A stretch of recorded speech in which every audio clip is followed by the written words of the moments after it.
starts to droop.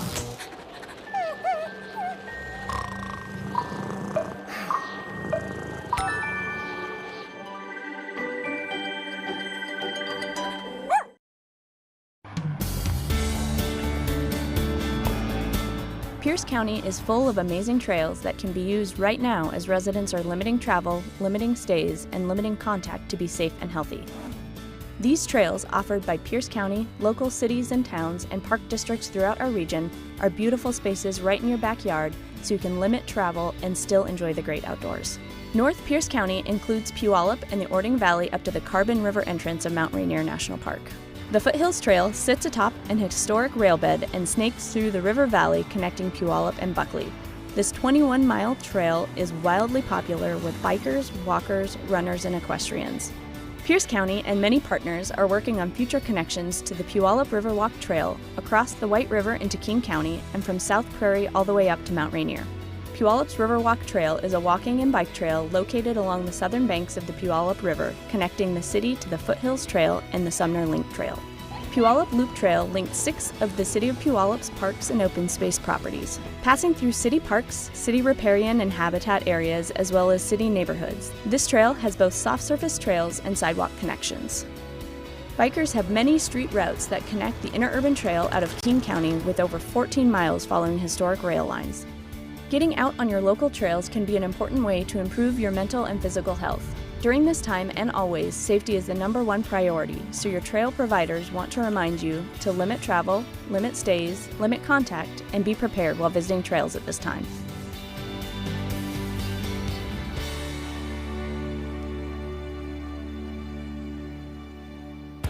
Duty officers at Pierce County Department of Emergency Management have an important role helping the community during and after an emergency.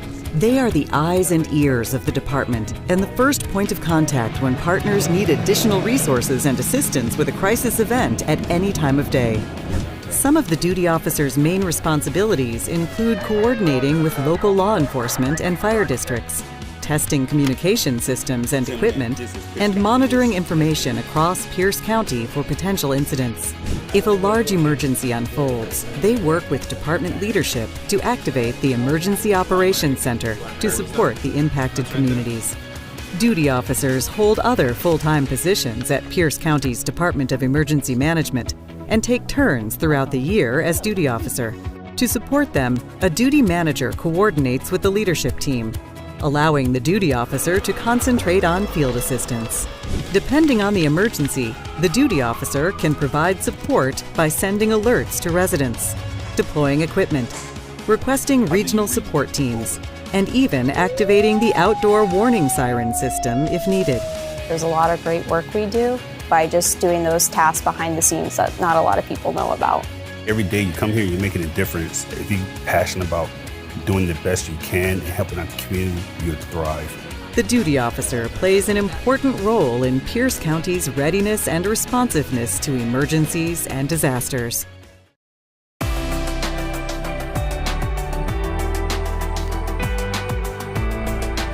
You're watching PCTV. See Pierce County from here.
Good afternoon, everybody. I'd like to call to order this Tuesday, July 16th meeting of the Pierce County Council. The time is 3:02 p.m. Madam Clerk, will you please call the roll? Yes.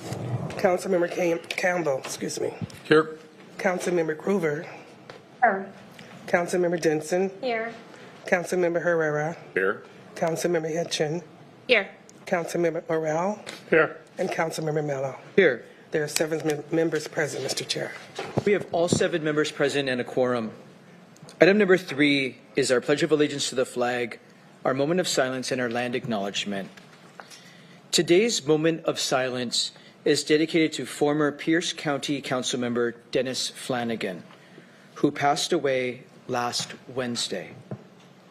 Dennis Flanagan served on the County Council from 1981 through 1996, and later as Washington State House Representatives from 2002 through 2010. He certainly will be remembered for his humor and his deep commitment to social justice. Please join us in the Pledge of Allegiance to the flag led by Councilmember Herrera, followed by a moment of silence dedicated to Dennis Flanagan, and then the land acknowledgement read by Councilmember Herrera. Please rise for the Pledge of Allegiance. I pledge allegiance to the flag of the United States of America and to the republic for which it stands, one nation, under God, indivisible, with liberty and justice for all.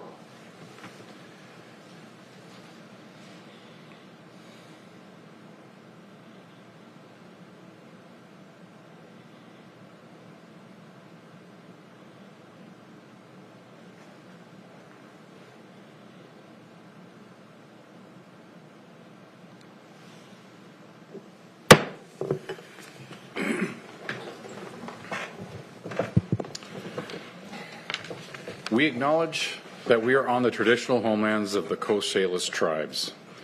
Coast Salish people have lived on and stewarded these lands since time immemorial, and they continue to do so today. We recognize that this land acknowledgement is one small step towards true allyship, and we continue to commit to uplifting the voices, experiences, and histories of the indigenous people of this land. Thank you, Councilmember Herrera. Item number 4 is approval of our agenda. Are there any objections to approving today's agenda as presented? Seeing no objection, the agenda is approved. On today's council agenda, there will be multiple opportunities for public comment. On the consent agenda, you may provide comment on any final action item. This does not include items placed on the consent agenda simply for introduction or scheduling. On today's consent agenda, there are 4 sets of minutes for approval and 1 appointment resolution for final hearing. During section 9 of the agenda, we will take public comment on each ordinance individually. And finally, under community forum, there will be an opportunity to address the council on any topic that is not on today's agenda. For information on the rules for public participation, please review the bottom of page 1 of today's agenda. We now have the consent agenda before us. We're at section 5. Does any member wish to pull an item from the consent agenda? Vice Chair Campbell. Thank you, Chair. I'd like to move item C2A to section 8 of our regular agenda and approve the consent agenda as amended. It's been properly moved and seconded that we approve the consent agenda with the exception of moving item C2A to section 8 of our agenda. This is a public hearing. Ms. Long, we do allow a public hearing on minutes. Is that considered a final action item? I don't think we normally do. Can I just move to a vote? Yes. So since we've moved the 1 final action item off the consent agenda and there are no other final action items on the consent agenda, Madam Clerk, will you please call the roll on the consent agenda? Councilmember Groover. Yes. Councilmember Denson. Aye. Councilmember Herrera, Aye. Councilmember Hitchin, Aye. Councilmember Morrell, Aye. Councilmember Campbell, Aye. and Councilmember Mello. Aye. The result of the roll call vote is 7 ayes and 0 nays. On a vote of 7 ayes and 0 nays, the consent agenda is adopted. Under Section 6, messages from the executive and other county elected officials, there are none today. Under Section 7, proclamations, recognitions, awards, and presentations, there are none either. So that moves us to Section 8, resolutions. We moved Resolution 2024-179 to this section of our agenda. Councilmember Krueger for a motion, please. Chair, I'd like to move Resolution 2024-179 for consideration. Second. It's been properly moved and seconded that we adopt Resolution 2024-179. Madam Clerk, please read the title into the record. Proposal number R 2024-179, a resolution of the Pierce County Council confirming the reappointment of 4 existing members, Nellie Anderson, Judy Kofshin, Chalon Burns, and Christopher Chabad, to the Pierce County Lodging Tax Advisory Committee. Apologies for mispronouncing names. Thank you. We know several of these, at least a couple of them, are attendees. We would love for our attendees who are here to be considered for appointment to raise their hand. I see Christophe Chabad.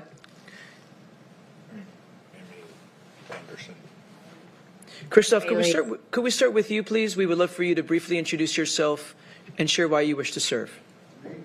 Hi, good afternoon, everybody. Yeah, of course. Hope you can hear me well. Hi there. Yeah. We can hear you. Yeah, very well. Thank you.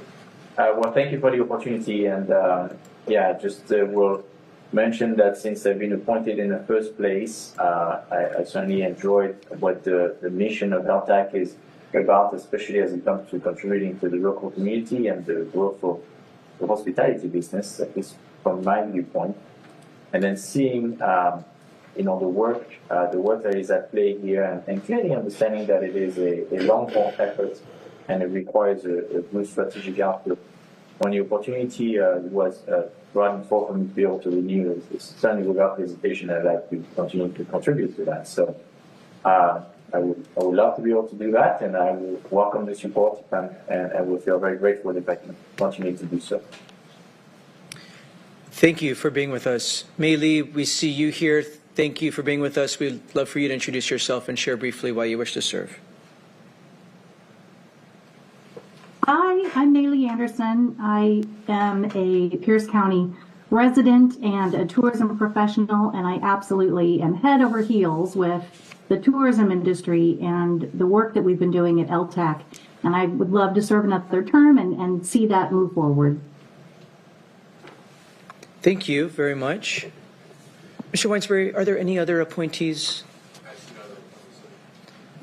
Well, thank you to both of you for making yourself available to introduce yourself. Do any members of the council have any questions for our appointees before we open up for a public hearing? Not seeing any. And also, we, of course, have the benefit of the written material for your the background material for your nomination. So thank you again for being with us. We're going to open up for a public hearing on this appointment resolution. Does any member of the public wish to provide comment? We'll start here in council chambers on this appointment resolution. Anyone wish to provide comment? Not seeing anybody in chambers. Mr. Weinsberry, anybody in our Zoom room? Yes, sir. For any members of the public who wish to provide comment on proposal number R 2024-179, press the raise hand icon on Zoom or star 9 on your telephone keypad. And I see no hands at this time, Chair. With no hands, we'll close the public hearing, bring it back to the council. Are there final remarks by council members? Councilmember Krueger. Thank you, Chair. I just want to say how grateful I am that they are looking for reappointment here. Mei Lee, Ms. Anderson, you're such a joy. The materials and the imagination and the excitement that you bring to the industry with your great writing and finding things to do is phenomenal. And Christophe, I enjoy all of the motel folks who are there and the insight that they bring in bringing the tours and the dollars. You know, we have people that are having fun and spending their money. It's one of the best committees to be on, and I appreciate all of the efforts that you do and letting me be there. So thank you, Chair. And thank you, appointees. Thank you. Any other final remarks? We'd like to add our gratitude on behalf of the council for the work that you do to make really important recommendations and help make sure that our tourism industry can continue to thrive here in Pierce County. So thank you for your service. Madam Clerk, will you please call the roll on Resolution 2024-179?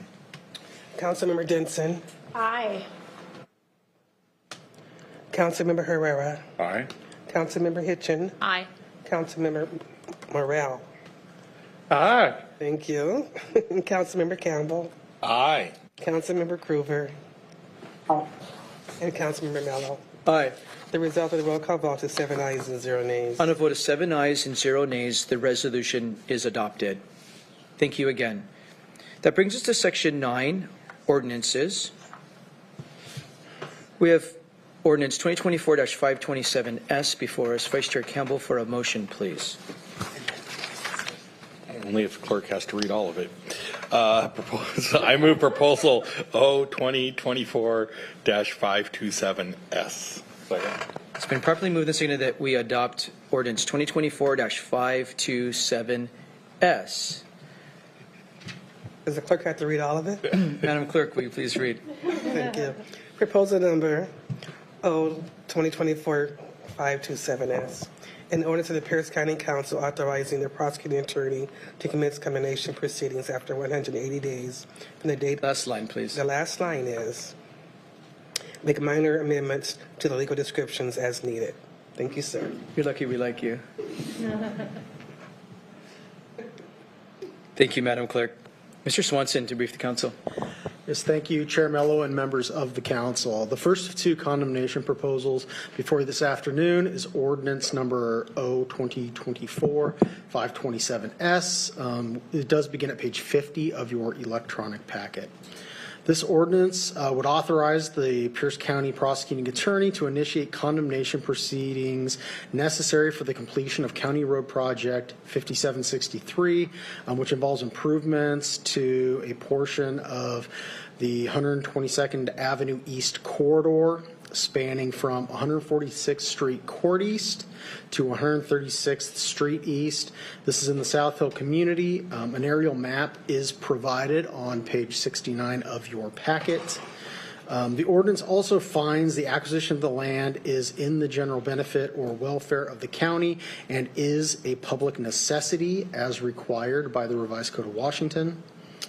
The purpose of this project is to enhance public safety and mobility on the 122nd Avenue East corridor by expanding traffic lanes, installing sidewalks, street lights, and a permanent traffic signal system at 144th Street East. Additionally, the ordinance ensures proper notification was given to affected property owners and stipulates a 180-day period for negotiation before condemnation proceedings may commence. This proposal has a no or de minimis fiscal impact. However, the project is included on page 30 of the current Transportation Improvement Plan, which is actually page 70 in your packet. The total estimated project cost for this portion of 122nd Avenue East is $25 million, of which this council appropriated $11.2 million in the 2024-2025 biennium.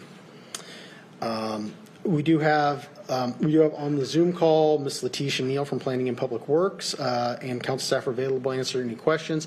And Mr. Chair, we do have an amendment that isn't in the packet. It was a late amendment coming in. It isn't in the packet, but it is at the dais. And Mr. Weinsberry does have an electronic copy he can display.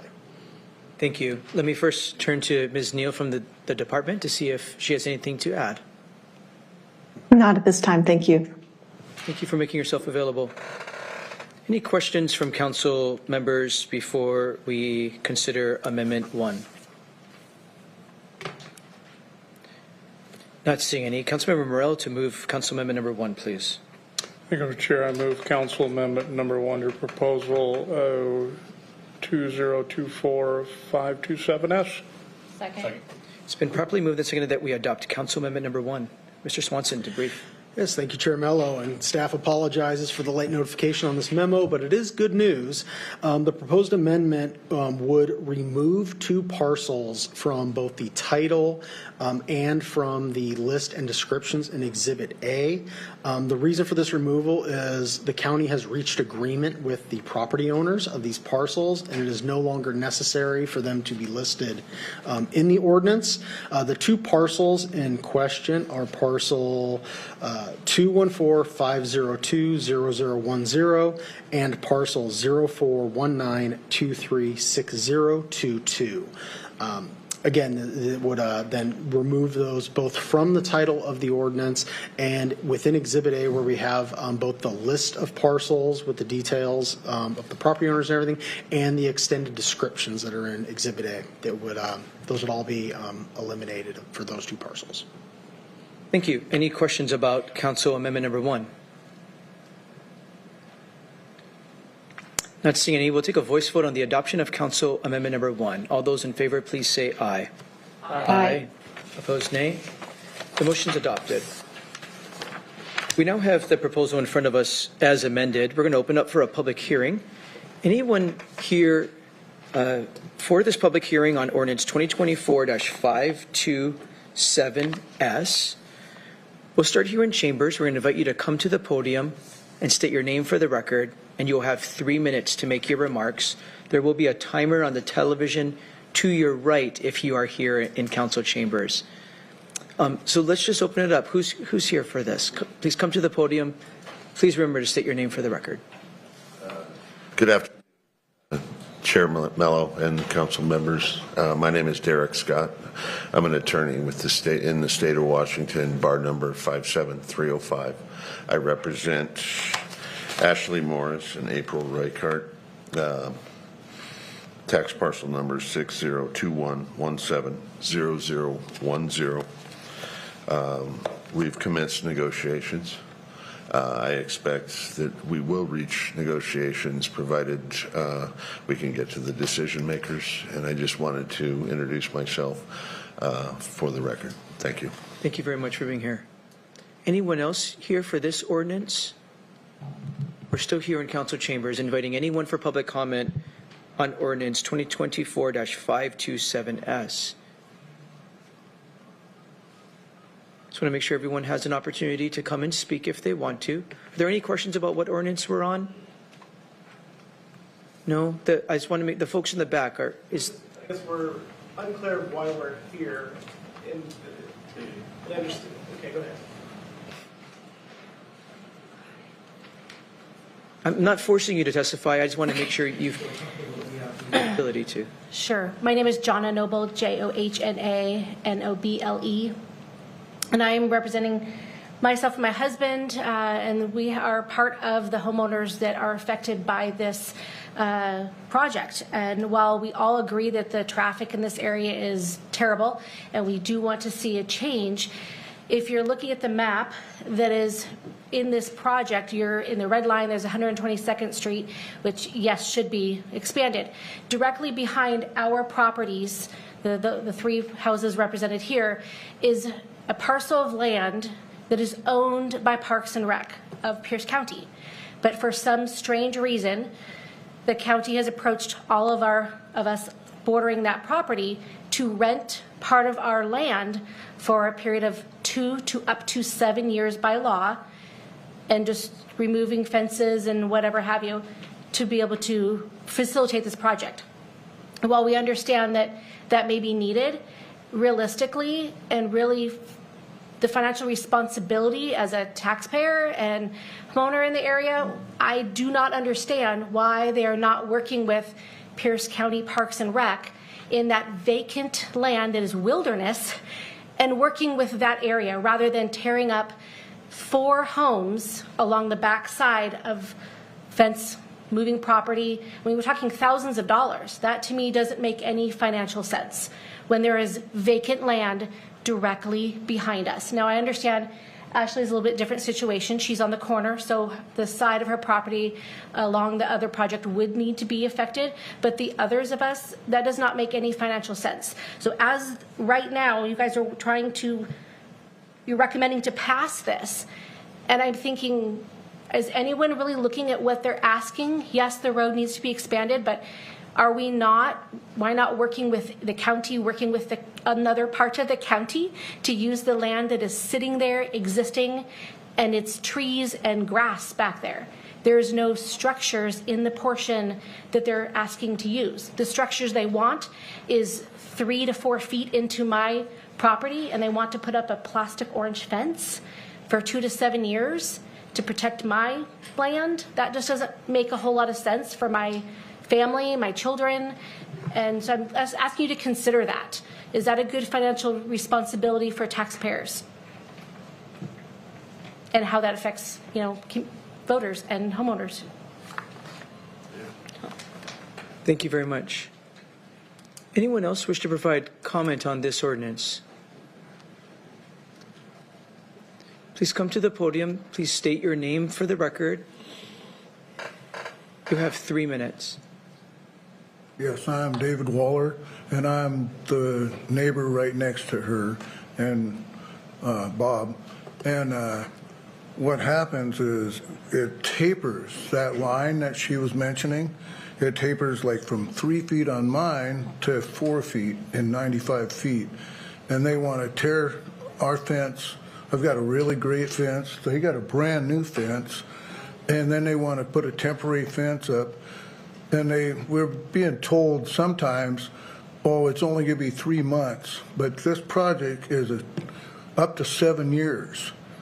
And if we have to look at I've been told that they've been working with the county, the people I've been working with, and I've been told that they want to put a full-size chain link fence up that's, for doing commercial projects, those temporary fences, and then put plastic over it. And I didn't really want to agree with that. I got a beautiful wood fence. And this project's going to last for a long, long time, and I kind of want my fence the same, and so do Bob and Jonna.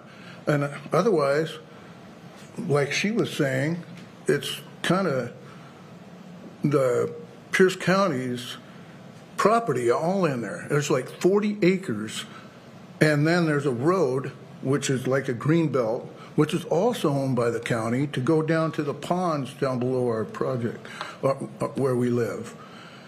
And so the fact is, it's really just a minor thing, but they're going to pay us a bunch of money to do this, and it's really seems senseless.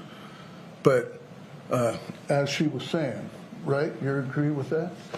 But anyhow, we've been working with Randy Johnson's the person I've been working with, and Richard Reichs, and they're the same people for them. And one of the neighbors is only getting affected 20 feet into her property. So how, and it's a pipe, I believe, that they're putting in. How does a pipe just end 20 feet into another neighbor's yard and not continue all the way down? It just seems pretty senseless that they can't move it over. But anyhow, that's our reason for being told we had to come here, is because we hadn't agreed yet on a solution. And so that's why we're here. Thank you. Thank you for being here. Please. Name is Robert Noble, Jonna's husband. So we've been working with Randy Johnson since 2023, February of 2023, I believe, and understanding what needs to happen in our yard. And we had proposals they wanted to remove the fence and put up a temporary fence, as we mentioned. Recently, we just installed a brand new fence, and then we find out that our yard was going to be taken over. It's very frustrating. And so we proposed, and we got proposals and quotes to rebuild our fence for this duration of this project.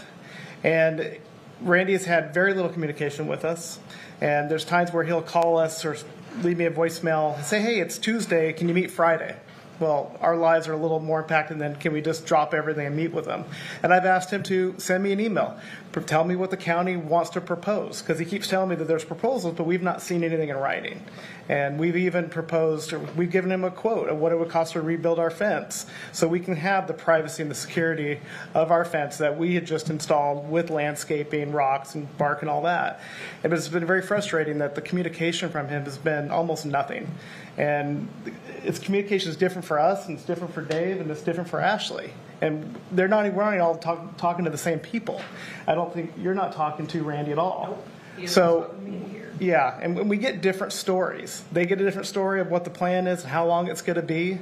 And we just want to get something done and figured out so we can move on with this and have privacy and security of our home. Thank you. Thank you for being here. Anyone else in council chambers wishing to provide comment on this ordinance? Okay, Mr. Weinsbury, let's move to our Zoom room, please. Yes, sir. For any members of the public who wish to provide comment on proposal number O2024-527S, press the raise hand icon in Zoom or star 9 on your telephone keypad. And it looks like we have one hand at this time, or excuse me, 3 hands at this time, Chair. First is number ending in 075. Please state your name for the record.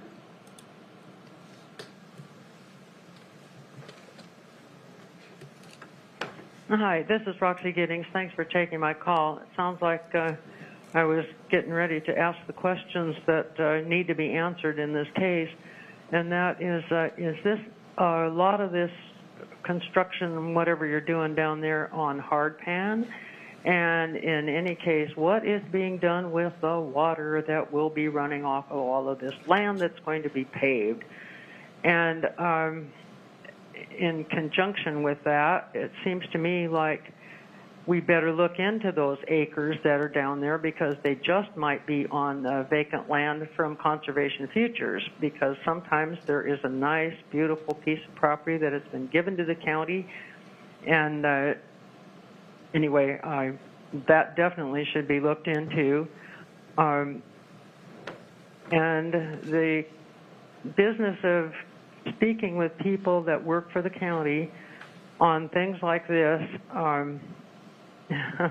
they do sometimes take a long time, but I think 7 years is the maximum length of time allowed by law through the Growth Management Act to stall around before you get around to doing whatever you promised the people you were going to do.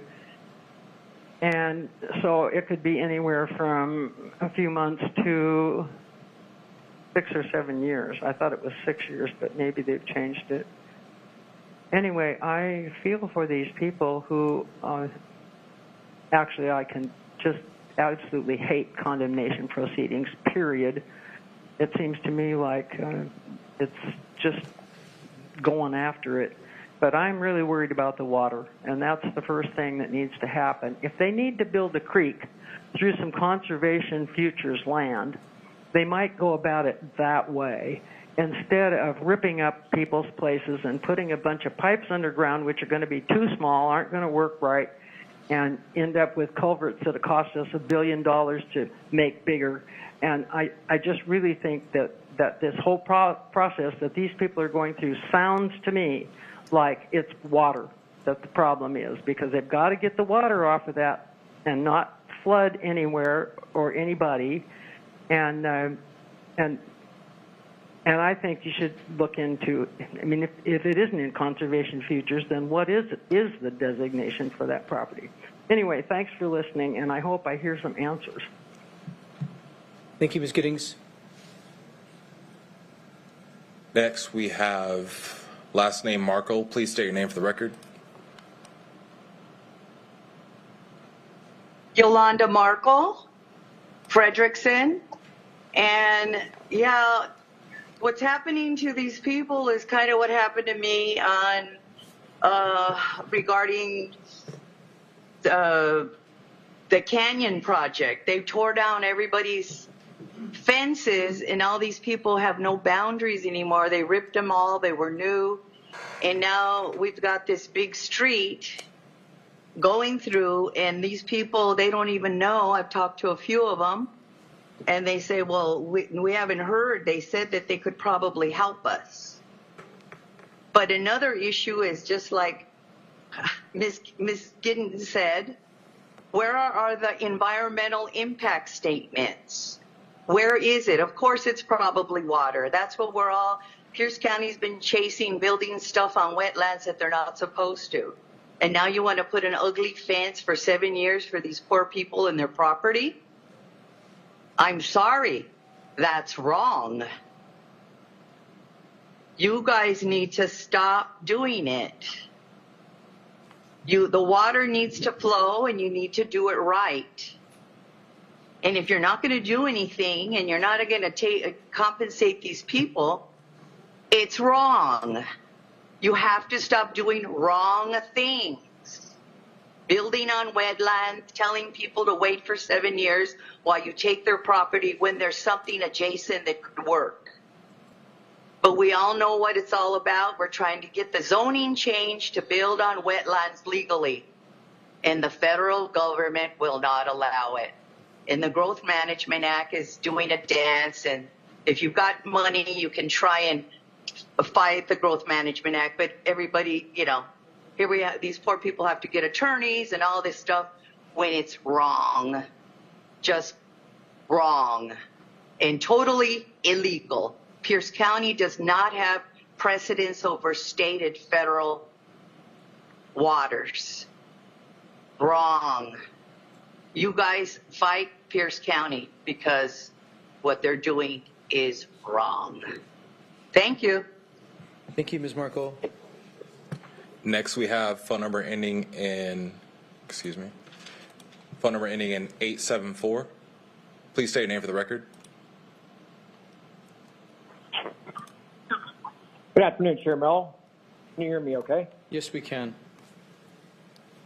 Great.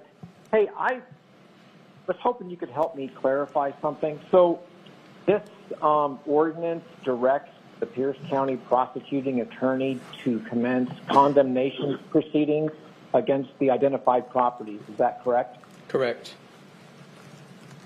Okay. I'll follow up when it's community forum with the rest of my comment. Thank you for allowing me to speak on this. Thank you. And at this time, we have no other hands, Chair. With no other hands, we'll close the public hearing, bring it back to the council. Ms. Neal, can we turn to you for some answers to some questions that I know you heard in the public hearing from residents along this corridor about what exactly is going on, why specifically do we need their property, why can't we use Pierce County Parks and Recreation land that is nearby the project area, what's happening with these temporary fences, and we heard a lot in the public hearing, so let's kick it to you to hear what you have to share. Sure. Letitia Neal, Transportation Improvement Manager for the Office of the County Engineer. This project, first of all, the condemnation ordinance that's in front of you allows the prosecuting attorney to proceed with condemnation proceedings. It doesn't necessarily mean that's what's going to happen. We always want to reach a mutually agreeable settlement with property owners. It's in their best interest and it's in our best interest. Going to court and getting lawyers involved, it only benefits the attorneys, frankly. So simply because an ordinance goes into effect, allowing condemnation to occur and allowing us to utilize that course of action doesn't mean that we will. If we're still in communication with a property owner and we are negotiating in good faith and we feel like we're making progress, we will continue to do so as long as we possibly can, as long as we're making progress. So simply because an ordinance gets passed for condemnation doesn't mean that we're going to use it. In fact, we have a number of properties that are included in this ordinance that we've actually settled with those owners. We're still trying to close. We're having to get releases from banks and things like that. So there's several properties that we've settled with, and there are several properties that we have made offers and are still positively negotiating on, and we'll continue to negotiate with those property owners. For the question of stormwater, the stormwater is being piped through a system with vaults and filters to ensure clean water quality to an existing stormwater pond to the west of 122nd. It's sort of behind some of these property owners' homes. We're utilizing an existing pond that still has capacity for the stormwater rather than trying to build a new facility that would require more property from more people. We are in fact negotiating with the Parks Department. We are going to be utilizing some of their property. We try to impact parks properties as little as possible because they are quite often encumbered with certain liens, not liens, that's not a good word. They're encumbered by certain requirements. In this case, this property is conservation futures, and there are some things that you can do on those properties and some things that you can't do on those properties. So we're negotiating that regulatory maze, and we'll be doing what we can to ensure that the park's property is still there to be developed into a park for the community and for all to use, while at the same time balancing that with what the project needs. It's very unfortunate to hear that property owners are unhappy with the information that they're receiving and that there's contradictory information. We do hire consulting firms sometimes, as in the case of this project, to do some of the negotiating work for us just due to workload. We will, based on the information that I heard today, I will definitely be meeting with those consultants and perhaps having a small group meeting with these particular property owners who spoke today, just to clear up the air and make sure that they all have the accurate, relevant information for their properties. Regarding the fencing and the timing, when we start appraising and negotiating for property rights, sometimes we don't know exactly when we're going to need that property right, particularly when it's a temporary property right. That could be at the beginning of a construction or at the end of construction. We don't know. And sometimes we don't even know exactly when construction is going to start. The last thing we want to do is to buy a property right for a certain period of time and then not be able to make use of that property right. Then we have to go back through the whole process again with getting a new appraisal, making a new offer, negotiating again, because the property right is for a set amount of time. So sometimes on some of these larger projects, we actually make it for a very long period of time, not because we actually think we're going to need it for that entire length of time, but because we don't know exactly when. And so it's more expedient for everyone to just purchase the right for the extended period of time, so we're covered no matter what happens. The temporary fencing issue, it is always difficult when people have beautiful property, beautiful fences, landscaping, things like that, and we still need to temporarily use their property for construction. It's very disruptive to property owners. We understand that, very sympathetic to that.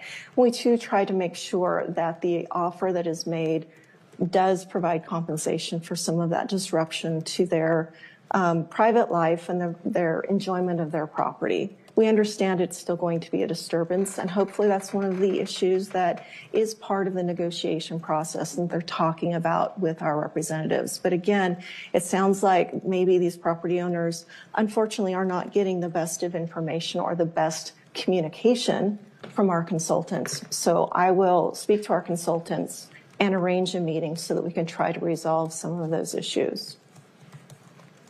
Those are the elements that I wrote down from what I heard, but I may have missed something. If anybody has any questions or you didn't answer that, please let me know. I do want to make sure to answer all the questions here today. Thank you, Ms. Neal.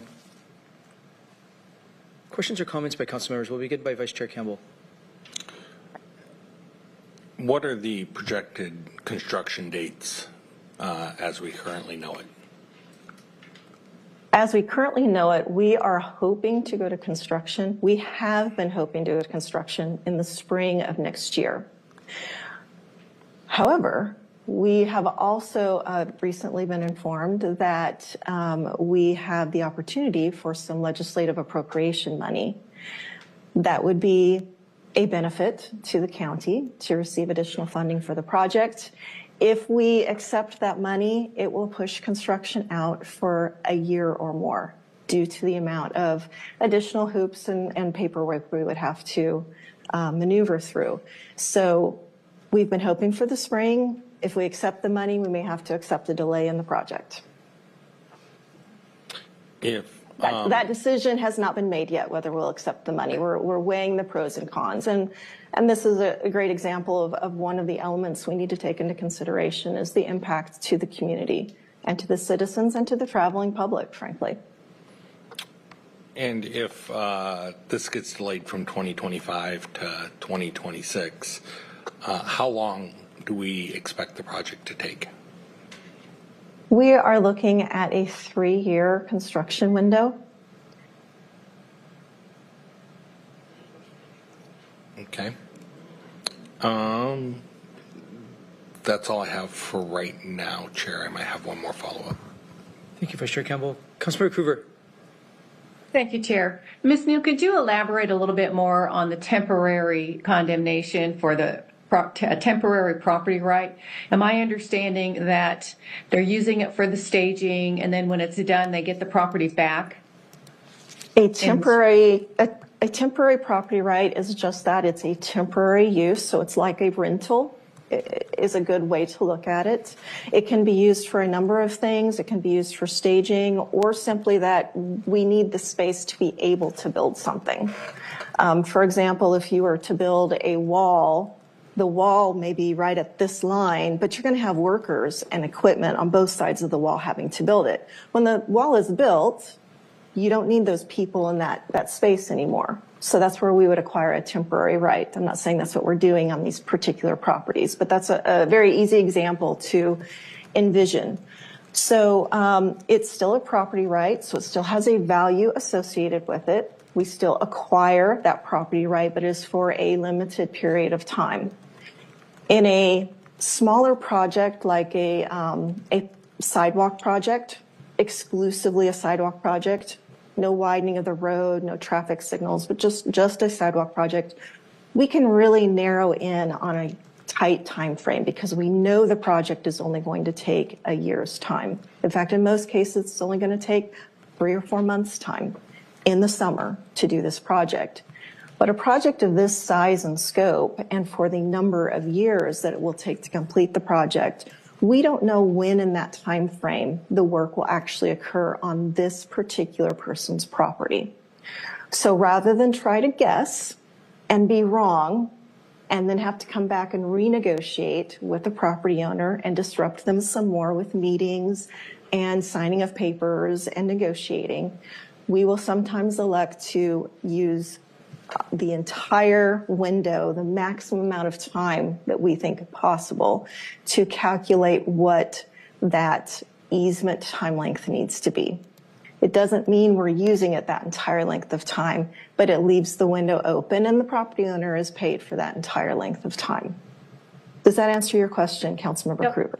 Yes, it does. It kind of brings up another point, and I cannot reconcile why we cannot temporarily inconvenience blank land that has nothing going on and disrupt families when we don't need to. And I don't know if we've boxed ourselves in with rules, but it seems kind of wrong for government to do this disruption when there is land nearby for a temporary use.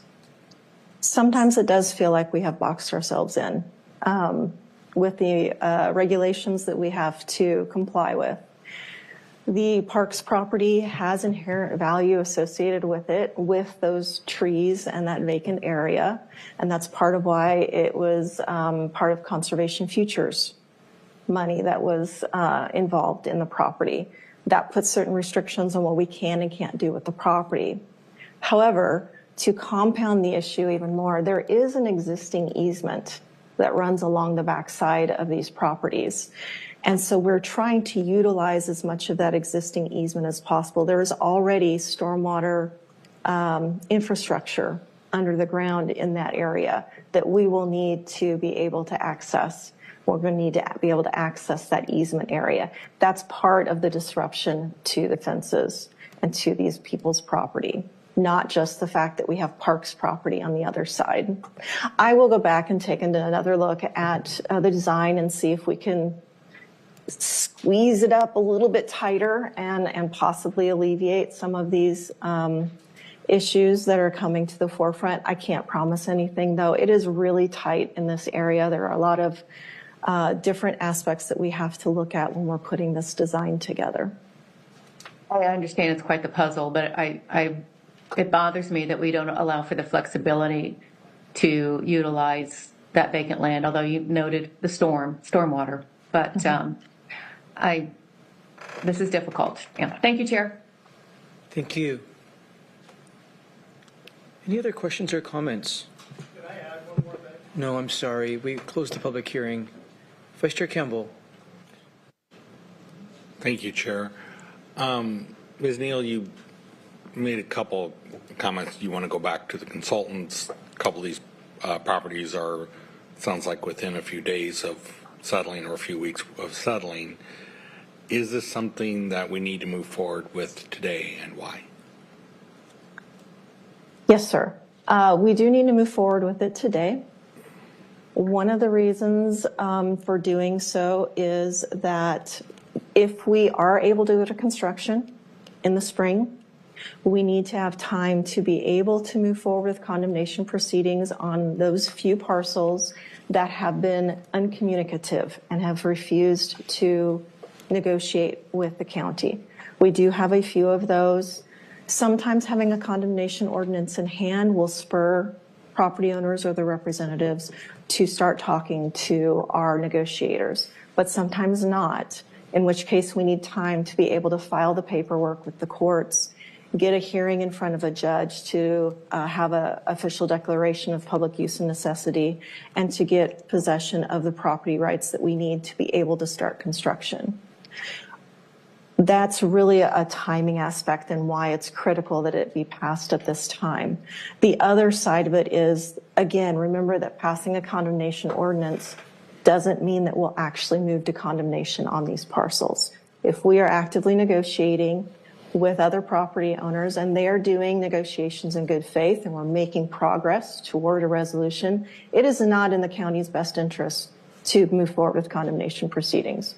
And we won't do so unless we absolutely have to. We want to reach a settlement with the property owners outside of that particular tool. And one more follow-up, if I may, Chair. And Ms. Neal, you may or may not know the detail on this. So in many cases, we're looking at a temporary taking 3 to 4 feet along the front of the property. Is that correct? Sometimes, yes. Would that be the most of these, or?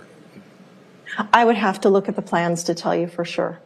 We have temporary property rights necessary. We also have permanent property rights necessary. Some properties have both on them of different sizes. Every property can be different, and I just don't have that information on the top of my head. I'm sorry. Okay, fair enough. There's a lot of parcels here still, but there are. So in a case where we're taking about, we'll say 4 feet for temporary use, so they're going to get it back.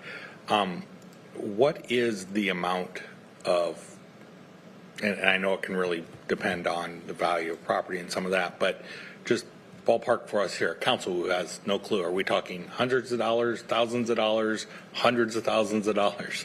What are we talking about here?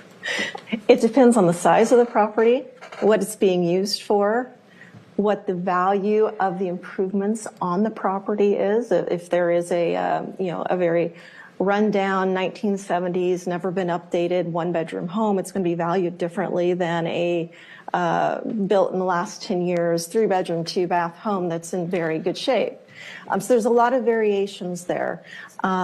We do not make those offer amounts ourselves. We are legally required to utilize licensed appraisers, which we do. And once that appraisal is in hand, we then send it to a licensed review appraiser. So there are 2 licensed professionals. That is their job, to set the fair market value of what the county is looking to acquire. When those 2 entities agree, that is our initial offer amount. So I wish I could tell you exact numbers. I can tell you it's not hundreds. We don't ever do anything less than $500. We just go ahead and round up as a starting point to 500. you're talking pennies and nickels and dimes at that point. But if you're talking about a 4-foot strip on an average size single family residential property, it's not going to be in the hundreds of thousands of either property, hundreds of thousands of dollars either for that property, right? If it's a large property and we need a large amount, it can be a lot of money. And in some cases, we have to buy the entire property, including the home, and then we are spending hundreds of thousands of dollars because your home is worth that. Your home may be worth $500,000, $600,000, $700,000, $800,000, and we pay you for what your property is worth. How's it valued differently? And we don't often have these come before, so I think this is the second time we've had a bulk one like this that I can recall. How is the appraisal or assessment different on obviously if it's a permanent taking, it's full market value. That's just that's kind of easy. But how do you do it on a temporary where we're just going to really what we're getting is in some cases a right to trespass, but like say there's some permit stuff, there might end up being a utility, something like that. But if something's a temporary, how do you calculate that versus like say permanent's easy, but how do you just say I just need it for 3 years? That's the question, isn't it? And again, I am not an appraiser, okay? So from my very kind of hands-on application of how these appraisals are calculated, it is a multi-part equation.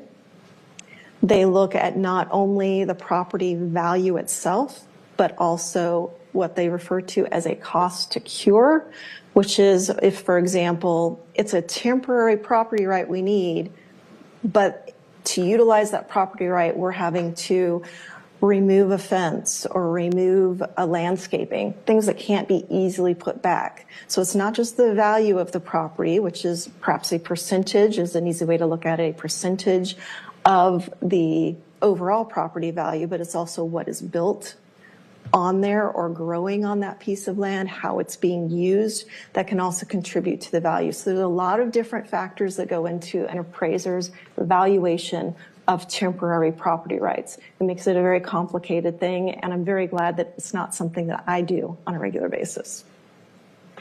Assessments and valuation can be very complicated. Thank you, Chair. Thank you. Councilmember Morrell. Thank you, Mr. Chair. Just one quick question, Ms. Neal. When you take a temporary easement, do you have to restore that easement back to its original condition? The easy answer is it depends. It's part of the negotiation process with property owners, and some things we will go ahead and try to restore, and other things we will just pay the property owner for to let them restore as they see fit. For example, if somebody has a very nice wooden fence on their property, we typically, the county typically does not hire fencing contractors to do a lot of this kind of work. That's not really what we do. So we may instead elect to give the property owner the money to replace the fence as they see fit. And they don't have to use it for that fence. If they decide they want to, I don't know, go on a vacation to Italy or something, it's their money to use as they see fit. Maybe they want to add money to it to have an even more amazing fence, or maybe they say, chain link fence is good enough. We need to use the rest of the money to replace all of the appliances in our kitchen. I mean, it's up to them how they use it then. Things like lawn, grass, we'll try and do some of that as part of the contract, but there are things that we typically don't do as a part of our projects, so we quite often instead will try to provide the property owner with the means to do it themselves. Thank you for that answer. Thank you, Mr. Chair. Thank you. Councilmember Hitchin. Thank you, Chair. Are any of these properties on septic systems that are impacted by this work? Yes, there are a number of them on septic systems. Okay, and is that part of the condemnation, like this negotiation, if their drain fields are impacted or any of those types of things? Absolutely, absolutely. We will make sure that their drain fields, we design something to fix their drain fields for whatever we're impacting, and we make sure that it's permittable through the Department of Health so that the repairs can be made. Okay. Absolutely. And then I'm just thinking about if somebody came in and took my fence away, temporary or not. I have a dog, so if they have dogs or kids, I'm assuming that's part of the conversation and negotiation about how we're going to, okay. Yes, absolutely. Because my dog would not stay in my backyard, just saying.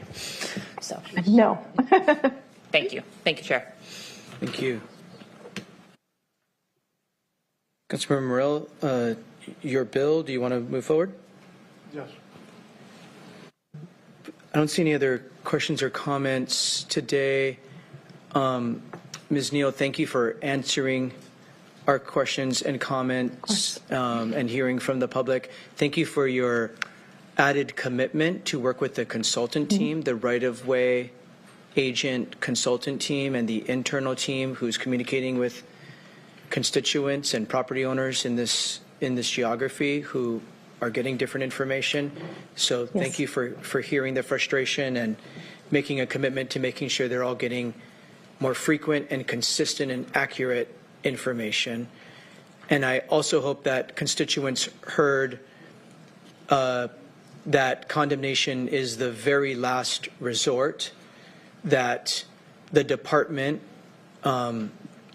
works to the greatest extent possible to reach mutual agreement before using that tool. It's a very, very last resort tool, and we heard a commitment from the Planning and Public Works Department that they will remain cooperative and work to facilitate options that hopefully work for everybody involved and be even better communicators, hopefully.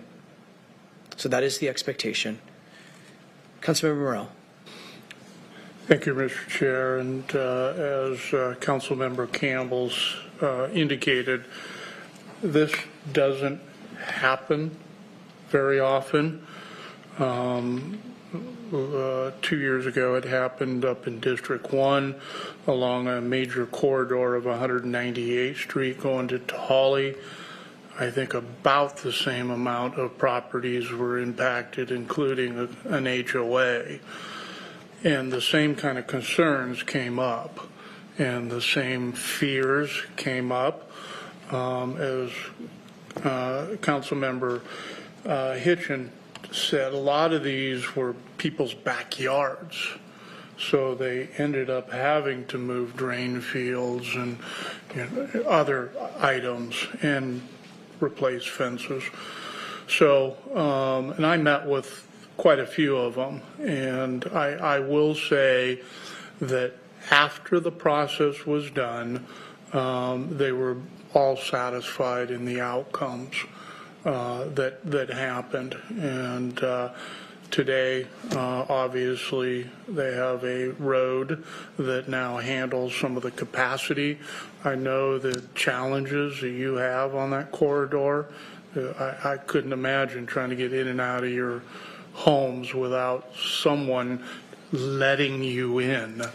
So it has been a corridor that's been sorely needed to be improved. So I appreciate your patience, and like we said, this isn't condemnation. So it's just that I know sometimes to get people off the dime, to get negotiating, this is the tool that we have. So hopefully everything will be worked out. If not, Councilmember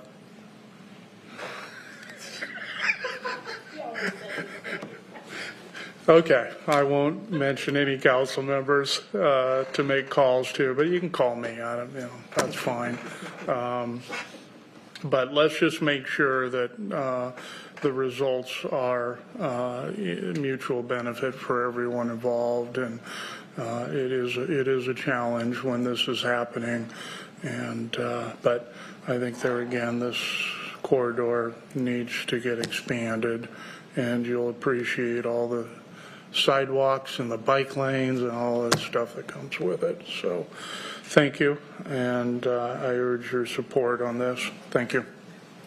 Thank you. Councilmember Herrera. Thank you, Chair. And, I understand that this project is very important for the area. And I also heard some testimony that you understood that also. I absolutely sympathize with you because I have personally gone through the exact same thing that you're going through right now. Several years ago with the expansion of Shaw Road some years ago. So I lived through the uncertainty of everything. It was, we didn't know what it meant. The communication wasn't the greatest either. We didn't know what was going on. We don't know how to navigate or who to call or anything like that. So I absolutely sympathize with all of you going through all that uncertainty. And it did take some time. From the time of them acquiring my land to the time they did construction, we didn't know that date either. This is something that does happen throughout the county and other jurisdictions, so I understand it. But after all was said and done, we were satisfied. I would say that we were satisfied. And, we all take that road, Shaw Road, and it's a better road today. But I understand your concerns. The process was explained, I thought, pretty well today. Hopefully you got more information today, and hopefully there's more follow-up today. So I absolutely sympathize with your concerns. I understand that this is a very important project for the whole area, and I hope we learned something today. Thank you. Thank you. Councilmember Cruver. Thank you, Chair, and thank you, members Herrera and Morale, for your explanations. I feel a little bit better because I have a real heartburn when it's condemnation, and I very much appreciate Ms. Neal's explanation that it's not really a done deal to have this, and if it were a different county, I would be going crazy because I've heard such horror stories of condemnations that have happened in other counties, and I think we're bigger than that. I feel for the folks on doing that. I haven't had to do this, and I appreciate hearing the experiences. I'm going to trust that the department will reach above and beyond to try and make things work for these folks, to make sure things get restored, that it's better when we're done than before. So, thank you for the information. Thank you, Chair. Thank you. Any other final comments? Seeing none, Madam Clerk, will you please call the roll on ordinance 2024-527S? Councilmember Herrera. Aye. Councilmember Hitchin. Aye. Councilmember Morale. Aye. Councilmember Campbell. Aye. Councilmember Cruver. Yes. Thank you. Councilmember Denson. Aye. And Councilmember Mello. Aye. The result of the roll call vote is 7 ayes and 0 nays. On a vote of 7 ayes and 0 nays, the ordinance is adopted. We're at ordinance 2024-529S. Councilmember Morell for a motion, please. I move for consideration proposal number 2024-529S. It's been properly moved and seconded that we adopt ordinance 2024-529F. Madam Clerk, please read the title into the record. Proposal number O-2024-529S, an ordinance of the Pierce County Council authorizing the prosecuting attorney to commence condemnation proceedings to acquire. Last line, please. The last line is descriptions as needed. Thank you. Thank you. Mr. Swanson to brief the council. Yes, thank you, Chair Mello and members of the council. The second condemnation proposal before you this afternoon is ordinance number O-2024-529S. It does begin at page 86 of your electronic packet. This ordinance authorizes the prosecuting attorney to initiate condemnation proceedings necessary for the completion of County Road Project 5965, specifically for emergency repairs on 264th Street East between mileposts 2.3 and 2.5. Important to note, the project is an emergency repair, but the ordinance is not an emergency ordinance. Thus, we have followed the normal legislative process process in bringing this through committee and to public hearing today. This is in the Graham-Kapowson area, and an aerial map for your reference is provided at page 98 in your packet. The ordinance finds the acquisition of the land is in the general benefit and welfare of the county and is a public necessity as required by the Revised Code of Washington. Approximately 900 feet west of 134th Avenue East, a culvert washout occurred, requiring immediate stabilization with 2 pipe culverts. The project now seeks to replace the temporary culverts with a permanent 3-sided culvert. This is in line with an agreement between the county and the Washington Department of Fish and Wildlife. Differing from the previous proposal, as an emergency repair, this proposal does not stipulate the 180-day negotiation period. Planning and Public Works staff has stated any condemnations would be for temporary acquisition while the project is being completed. So this proposal does not have any permanent acquisitions. Also to note, the completion timeline of this project is somewhat nuanced related to fish habitat and spawning cycles as this goes forward. Exhibit A provides a list and legal description of both parcels that are included in this proposal. Exhibit B provides a copy of the required legal notification of the public hearing for which Planning and Public Works staff did meet the required timeline. This proposal has a no or de minimis fiscal impact. However, the project is included on page 13 of your current tip, which is page 99 of your packet. The estimated total project cost is $800,000, with nearly all of that having been appropriated by council in the 2024-2025 biennial budget. Again, we do have Ms. Neal from Planning and Public Works staff and your council staff available to answer any questions, Mr. Chair. Thank you. Let's move to Ms. Neal to see what she has to add on behalf of the department. Thank you, Chair. Letitia Neal, Transportation Improvement Manager for the Office of the County Engineer. Only thing that I would add is that unlike the previous condemnation ordinance, this one is a precaution only because of it being an emergency repair and needing to go to construction this coming fall to meet our agreement with Department of Fish and Wildlife. We've eliminated the 180 days, but we have already been negotiating with the property owners. We actually believe we have already reached a settlement with both property owners. So this is truly just a precaution in case everything falls apart, that we do have a recourse so that we can go ahead and meet the timeline that we've committed to with the state agency. Thank you. Thank you. Are there any questions for Ms. Neal or Mr. Swanson? I don't see any. We're going to move into a public hearing on this ordinance 2024-529S. Anyone here in council chambers wish to provide comment on ordinance 2024-529S? Anyone here in council chambers? Not seeing any. Anybody in our Zoom room, Mr. Weinsbury? Yes, sir. For any members of the public who wish to provide comment on proposal number O2024-529S, press the raise hand icon in Zoom or star 9 on your telephone keypad. And it looks like we have one hand at this time, Mr. Chair.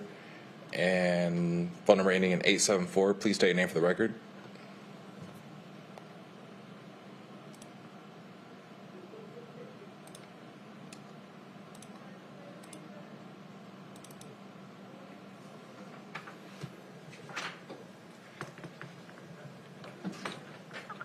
Chair Mello, can you hear me? Yes, we can. Oh, okay. All right. Sorry, I had a little static on my end. No, I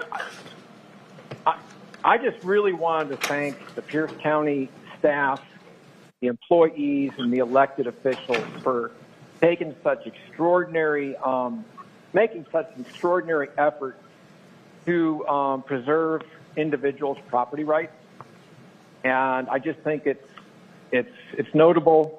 And I just wanted to thank everybody, and that's all I had to say about it. Thank you, Chair Mello and the council. Thank you. And at this time, I see no other hands, Chair. With no other hands, we'll close the public hearing, bring it back to the council. Are there final remarks by council members? Councilmember Morell. Thank you, Mr. Chair. I just would like to have my colleagues support this. If some of you remember, 264th is a major east-west corridor between 161 and the OK Highway.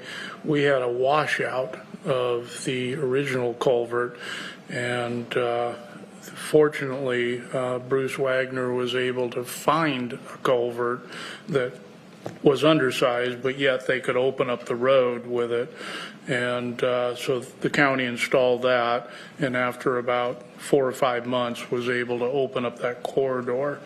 So as Mr. Swanson explained, we need to restore it back to the original size culvert, so that way we can make it not a fish barrier, that it is sized to the creek that is there, and so we can meet the fish window. We need to get it done. So thank you. Thank you. Any other remarks? Not seeing any. Madam Clerk, will you please call the roll on ordinance 2024-529S? Councilmember Hitchin. Aye. Councilmember Morrell. Aye. Councilmember Campbell. Aye. Councilmember Krueger. Yes. Councilmember Ditson. Excused. Thank you. Councilmember Herrera. Aye. And Councilmember Mello. Aye. The result of the roll call vote is 6 ayes and 0 nays. On a vote of 6 ayes and 0 nays, the ordinance is adopted. We're at proposal O 2024-533. Councilmember Hitchin for a motion, please. Thank you, Chair. I would like to move O 2024-533. Second. It's been properly moved and seconded that we adopt ordinance 2024-533. Madam Clerk, please read the title. Proposal number O 2024-533, an ordinance of the Pierce County Council ratifying the collective bargaining agreement reached with Council 2, Washington State Council of County and City Employees, American Federation of State and County Municipal Employees. Last line. The last line is salary classification plan. Thank you. Ms. Chapman to brief the council. Yes, thank you, Chair Mello, Rebecca Chapman, council staff. This is the first of 3 collective bargaining agreements we will be discussing this afternoon. So this ordinance will ratify a 2-year collective bargaining agreement with the Juvenile Court Unit. The agreement runs January 1st, 2024 to December 31st, 2025. The agreement covers 74 FTEs within the juvenile court. Positions include juvenile probation counselor, drug and alcohol counselor, juvenile diversion coordinator, case aid monitors, office assistant, legal assistant, and juvenile court services assistant. The positions are listed in Exhibit A, Appendix A, which is part of the ordinance. The agreement calls for a wage increase of 4% on January 8th, 2024, and 4% on January 6th, 2025. The fiscal impact for 2024 is $283,150. The fiscal impact for 2025 is $580,130. We do have Matthew Wood here from the department to assist with any questions, and this was briefed before council at a Monday study session. Thank you. Mr. Wood, anything to add on behalf of the department? No. Thank you, Chair Mello. Thank you for being with us. Any council members have any questions before we open up for a public hearing? Not seeing any. This is a public hearing on ordinance 2024-533. Any member of the public here in chambers wish to come forward and provide public comment? Not seeing anyone. Mr. Weinsberry, anybody in our Zoom room? Yes, sir. For any members of the public who wish to provide comment on proposal number O 2024-533, press the raise hand icon in Zoom or star 9 on your telephone keypad. And there are no hands at this time, Chair. Seeing no hands, we'll close the public hearing, bring it back to the council. Are there final remarks by council members? Not seeing any. Thank you to the Labor Relations team and our employees of Local 120 for getting to the finish line on this collective bargaining agreement. We appreciate your hard work on behalf of the public. Madam Clerk, please call the roll on ordinance 2024-533. Councilmember Morrell. Aye. Councilmember Campbell. Aye. Councilmember Kruger. Aye. Councilmember Jensen, Excused. Councilmember Herrera. Aye. Councilmember Hitchin. Aye. And Councilmember Mello. Aye. The result of the roll call vote is 6 ayes and 0 nays. On a vote of 7 ayes and 0 nays, the ordinance is adopted. Read ordinance 2024-534. Vice Chair Campbell for a motion, please. Thank you, Chair. I move proposal number O, 2024-534. Second. It's been properly moved and seconded that we adopt ordinance 2024-534. Madam Clerk, please read the title.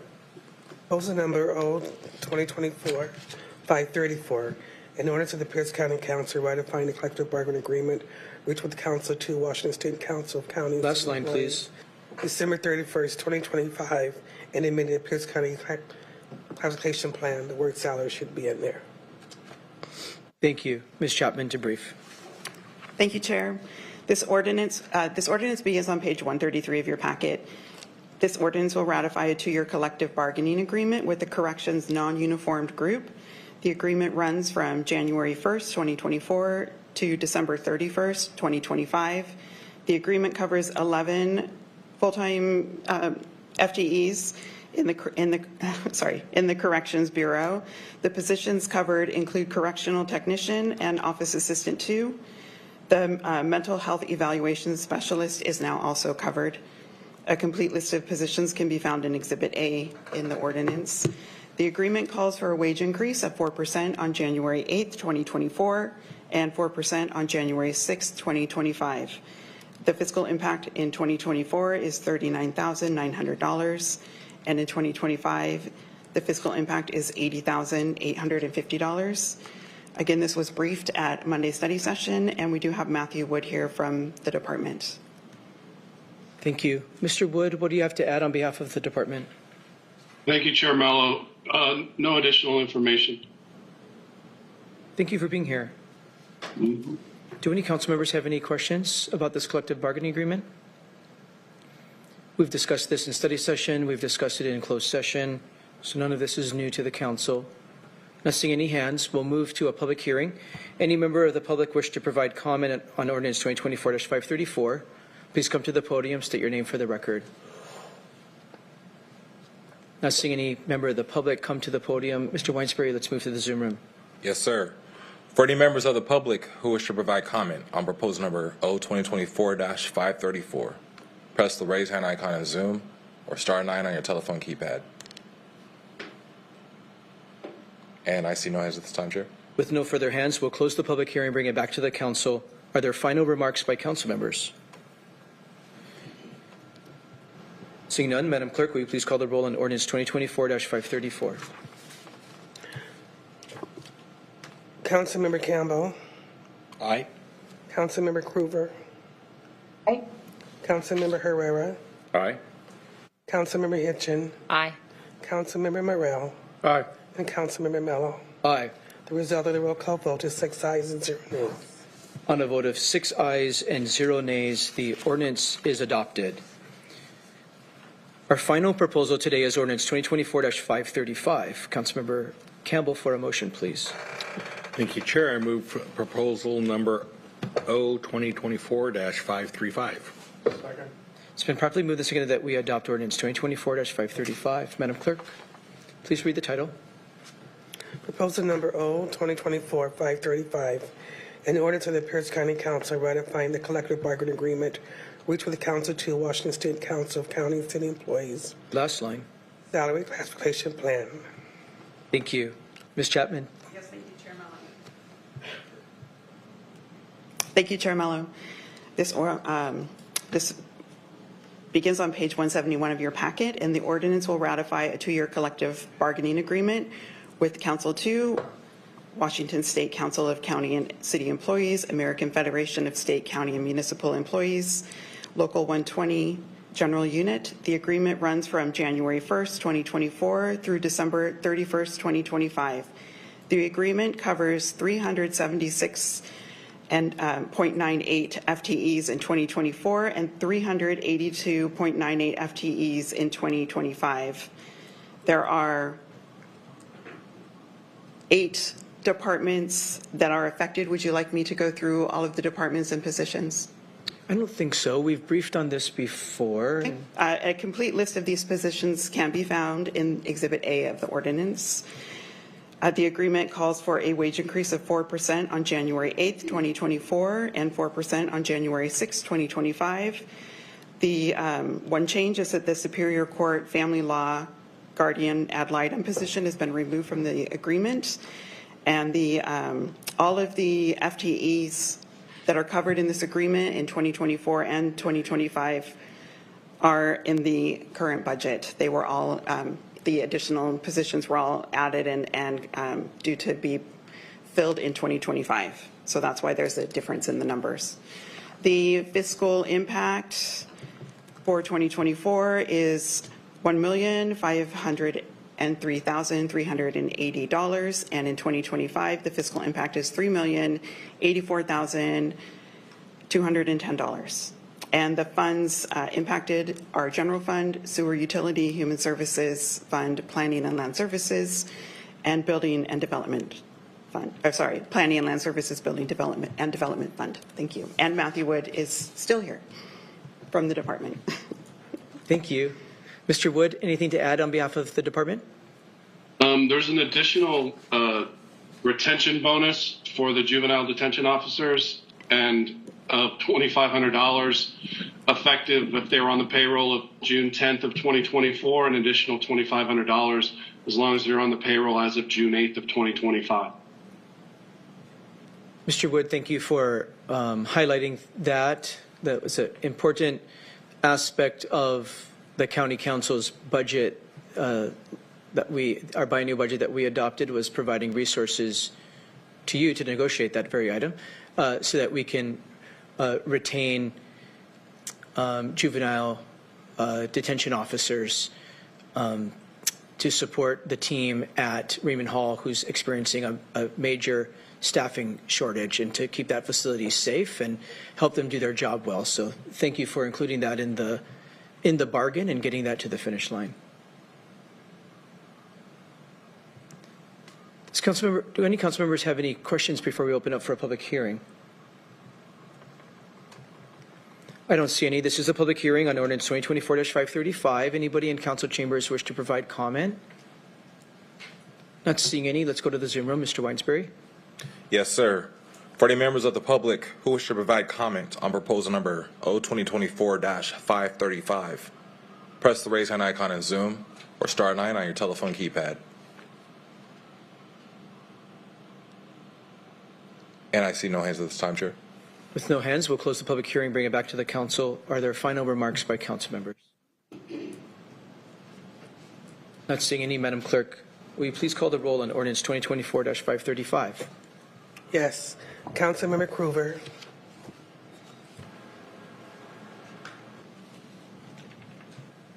We can't hear you in council chambers. Sorry, I'm sorry. Aye. Thank you. Councilmember Herrera. Aye. Councilmember Hitchin. Aye. Councilmember Morrell. Aye. Councilmember Campbell. Aye. And Councilmember Mello. Aye. The result of the roll call vote is 6 ayes and 0 nays. On a vote of 6 ayes and 0 nays, the ordinance is adopted. That moves us, thank you to all the staff for helping us get through those proposals. That brings us to section 10, Community Forum.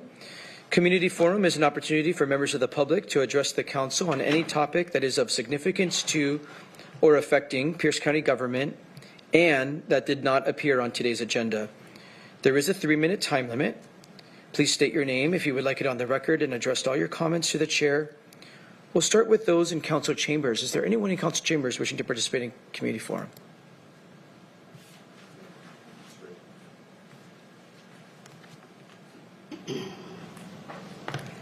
Good afternoon.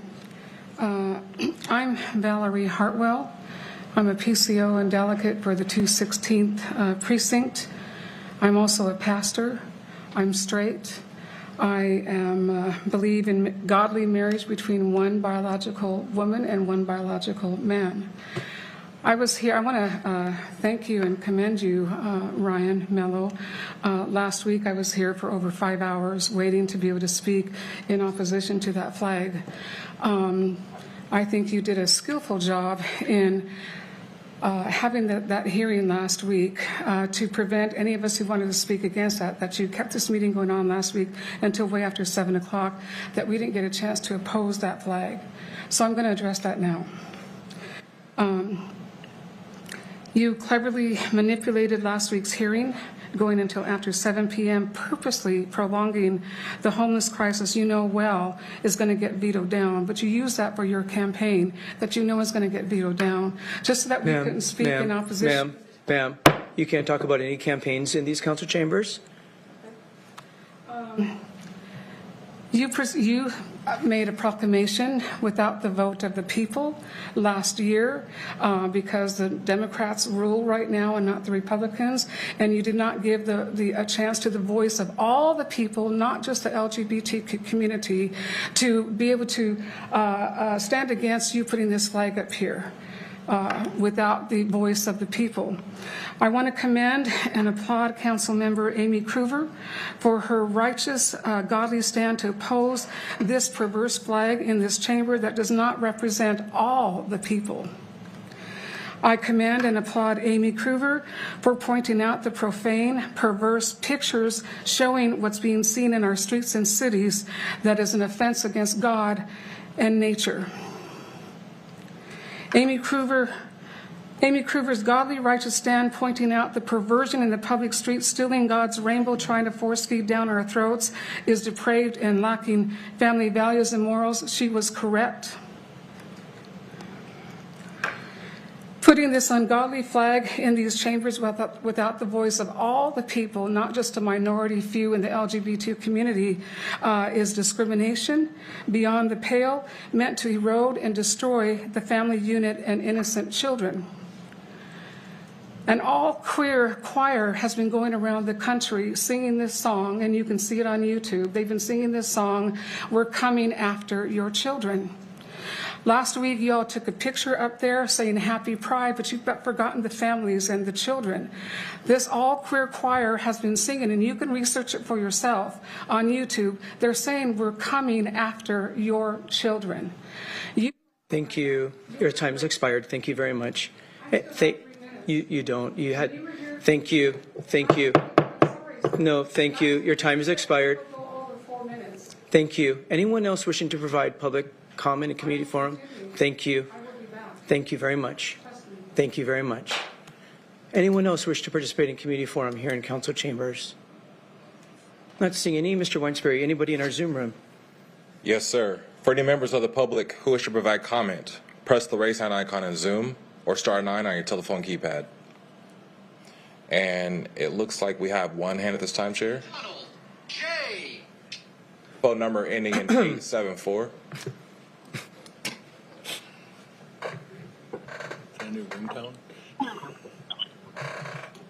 Yes, Chair Mello. Can everybody hear me okay? We can hear you. Great. This is Thomas Wick, and I wanted to ask you personally and Councilwoman Denson. I know this comment's directed to you, Chair, per your council guidelines. But I'm asking, not a favor, but I'm asking you to, the council, I'm asking you to bring this to the council as a body to propose an ordinance which directs the Pierce County prosecuting attorney to investigate the circumstances associated with the incident that occurred at our residence on October 2nd, 2022, the destruction of the police-worn body cameras of that incident, the request for public records dated October 5th, 2022, that I set a date time stamped copy of to Pierce County. They have refused to even acknowledge that request for public records. They did, however, reach out and tell me we destroyed the records, so your 1-year statute of limitations is running to bring action against us for the destruction of those records. However, until Pierce County acknowledges the initial request for public records, those damages continue to toll. I'm also asking the prosecuting attorney's office via the council to investigate why Pierce County rendered permit 761519 invalid back in 2017, and that cost me significant in cost, time, And I'm asking you, Chair Mello, and Ms. Benson collectively, because I now know that you guys, the council, does have the ability to actually direct the Pierce County Prosecuting Attorney's Office to take action on items the council sees appropriate. So anyway, I would like you to have that on the agenda for the next Pierce County Council meeting. And also, I noticed at the beginning of each Pierce County Council meeting, you all say the Pledge of Allegiance. And one thing that is said in that, liberty and justice for all. Well, I think I'm part of the all. As long as I'm writing my check to Pierce County for property taxes, I say I'm part of the all. So I'm asking you, Chair Mello, to do what's consistent with state law, county code, and what's ethical and honest. Thank you very much for allowing me to present this evening. Thank you. And at this time, we have no other hands, Chair. Thank you. With no other hands, we'll close the community forum portion of our meeting. We're at Section 11, Other Business and Announcements. Are there any other business or announcements by council members? Vice Chair Campbell. Thank you, Chair. Just wanted to take a moment and just acknowledge some of the events over the weekend with the attempted assassination of a presidential candidate and condemn that violence and all violence, that no violence is acceptable in any ways, but particularly political violence that seeks to restrict candidates for office or to threaten people who are running for or in office is particularly unacceptable. And I really just call on everyone in Pierce County to look for more opportunities for unity and discussion, and particularly just watch the verbiage that we hear out there so much that has sometimes led to get people very charged up. Sorry, Chair, this is actually very emotional for me, and it's been a very emotional weekend. But we can do better as a people, and I just ask that we all find ways to do better, because the events that I saw over this weekend is not who we are as Americans. Thank you, Chair. Thank you. We can and should do a lot better. Councilmember Morell. Thank you. I appreciate the comments of Councilmember Campbell. I was going to speak on the subject and will speak on the subject. As we're aware, over the weekend there was an attempted assassination of a former president, President Trump.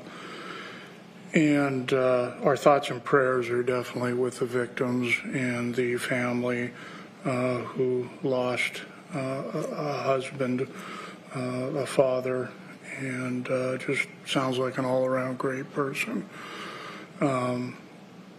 As Councilmember Campbell said, we can do better, and we need to get back to civility.